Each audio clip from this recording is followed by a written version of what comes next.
Dear students, Assalamu alaikum and welcome back to the plant physiology course. In this section, we are going to study the plant and water relations or water relations. So let's see the content of this section or this chapter. So water relations. So we start with diffusion. What is diffusion? Osmosis. It's the definition, the concept of osmosis and various aspects of osmosis.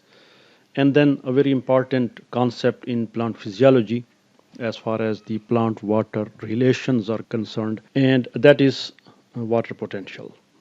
So, what is water potential, and then various components of water potential like osmotic potential, pressure potential, metric potential. So, it will be a discussion of osmosis and water potential and so forth.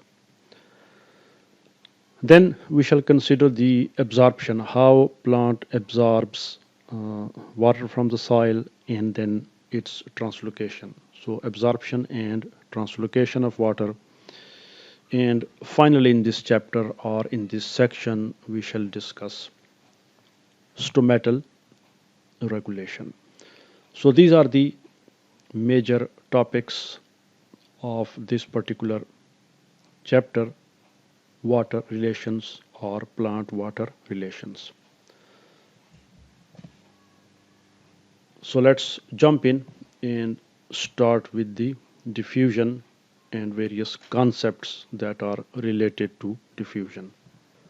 So let's start with diffusion. We are going to take a look at its definition, and obviously you know about that definition. This is definition of diffusion, or this is how mostly diffusion is defined. Movement of molecules, as you can see here, movement of molecules from a region of higher concentration, that is, to their region of higher concentration, to a region of lower concentration where their concentration is low. So suppose this is a region of higher concentration and this is a region of lower concentration. So molecules will diffuse from here, this region, to this one. This is a very simple definition of diffusion. The movement of molecules. We can also include the movement of ions, movement of molecules from their region of higher concentration to region of lower concentration. This difference in concentration, as you can see, we have their concentration high in this region and low in this region. This is known as gradient, the difference in concentration of a particular molecule or ion. We can graphically represent the gradient somewhat like this. So as you can see, this is a region of higher concentration and this is a region of low concentration. So let's draw another diagram just to show you that the speed of the diffusion. As you can see, we have a different gradients in these two very simple diagrams. This is high and this is low. But as you can see, the slope or the gradient is greater in this particular diagram as compared to this one.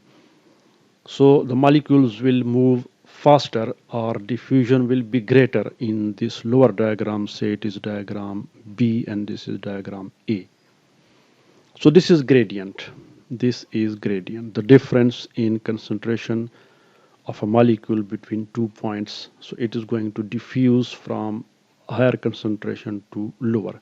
So this is one way of demonstrating diffusion or difference in concentration.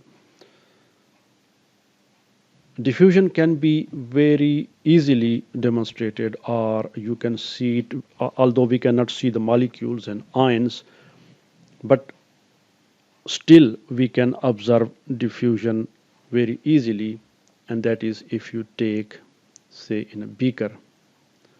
Now, this is a beaker containing distilled water, and you add a crystal of dye, sharply colored dye, uh, like a compound copper sulfate. It is a blue colored compound, or any other dye. You can also place a drop of a dye like methylene blue carefully into this beaker of water, and you will see the molecules diffuse. For example, you have placed the crystal here, the crystal of, say, copper sulfate. So you will see them gradually, uh, that blue color diffusing in all directions, because the concentration is greater in this part of the beaker, and in the rest of the beaker the concentration of those molecules will be very, or it will be zero. So they will be diffusing towards those areas. But as the diffusion proceeds, just like in this particular case, a point will come when the number of molecules or the concentration of that particular molecule or ion, it will become equal in all part of that system or area which is under consideration, like this particular beaker of distilled water. So after some time, it depends upon the amount of crystals that you have placed in the beaker. All the water in the beaker will become uniformly blue. And at that particular point, we can say that diffusion has stopped, or it has reached equilibrium. That is the net movement of molecules in all parts of the beaker. Say, let's draw another diagram, the same beaker, and now the diffusion has completed.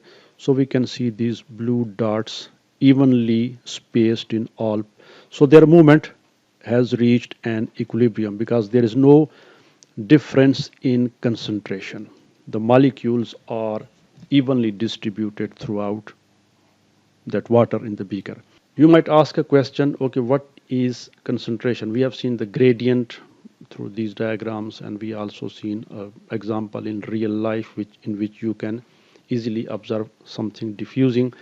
Another common example that is given as far as diffusion is concerned is a bottle of perfume, or any bottle containing a substance which has very sharp smell.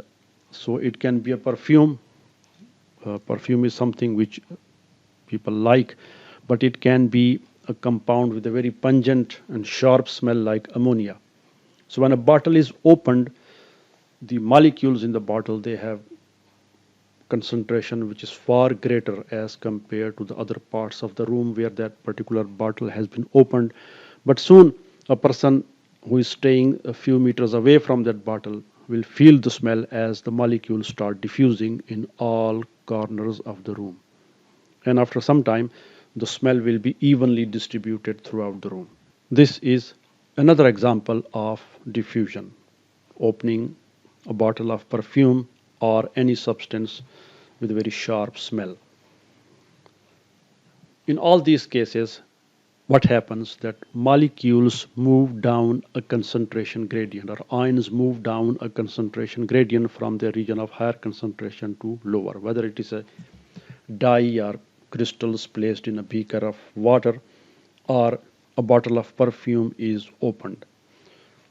What is concentration? Concentration is obviously the quantity.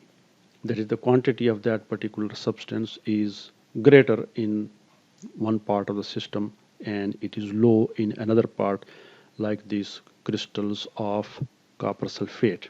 Since we are going to discuss diffusion and osmosis and various components of water potential and what is water potential, these simple words like concentration and concentration gradient do not at all tell us anything about diffusion. Why molecules they are diffusing?